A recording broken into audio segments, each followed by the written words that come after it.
Hello, rambutan season ഇങ്ങ് വന്നെത്തിയില്ലേ. ഇപ്പോൾ common ആയിട്ട് എല്ലാ വീട്ടിലും കാണുന്ന ഒരു ഫ്രൂട്ടാണല്ലേ റംബൂട്ടാൻ. പണ്ടൊന്നും റംബൂട്ടാൻ ഇതുപോലെ എല്ലാ വീട്ടിലും ഒന്നും ഉണ്ടായിട്ടില്ല, ഭയങ്കര റെയറായിട്ട് കഴിക്കുന്ന ഒരു ഫ്രൂട്ടാണ്. പക്ഷെ ഇപ്പോൾ കുറച്ചധികം വർഷങ്ങളായിട്ട് നമ്മൾ എല്ലാ വർഷവും ഓരോരുത്തരും ടേസ്റ്റ് ചെയ്യാണ്ട് പോകത്തില്ല എന്ന് എനിക്ക് തോന്നുന്നു റംബൂട്ടാൻ. അതുപോലെ കോമൺ ആയിട്ട് ഉണ്ടായേക്കാണല്ലേ. ഞാൻ ഈ കിടന്ന് ഡിസ്ക് കളിക്കുന്ന വേറെ ഒന്നുമല്ല, ഭയങ്കര നിസറും ഞാൻ കയറി നിൽക്കുന്ന ഒരു തടിക്കഷ്ണത്തിലുമായിരുന്നു കേട്ടോ. അതുകൊണ്ടാണ് ഞാൻ ഇങ്ങനെ കിടന്ന് വേണ്ടിയിട്ട് പറിക്കാൻ മാക്സിമം അമ്മൂമ്മ ശ്രമിക്കുന്നുണ്ട് കേട്ടോ. പക്ഷെ നല്ല രീതിയിൽ നീസറാണ്, അതുകൊണ്ട് പറിക്കാൻ ഭയങ്കര ബുദ്ധിമുട്ടായിരുന്നു. ആകെ 4-5 എണ്ണം കിട്ടിയുള്ളൂ. ആ 4-5 എണ്ണം കിട്ടാൻ വേണ്ടിയിട്ട് ഒരുപാട് നിസറിൻ്റെ കടിയുണ്ട് കേട്ടോ.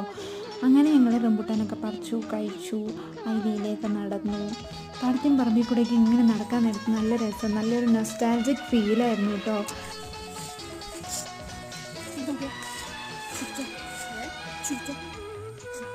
സൗണ്ട് വരില്ല മിസ്റ്റർ.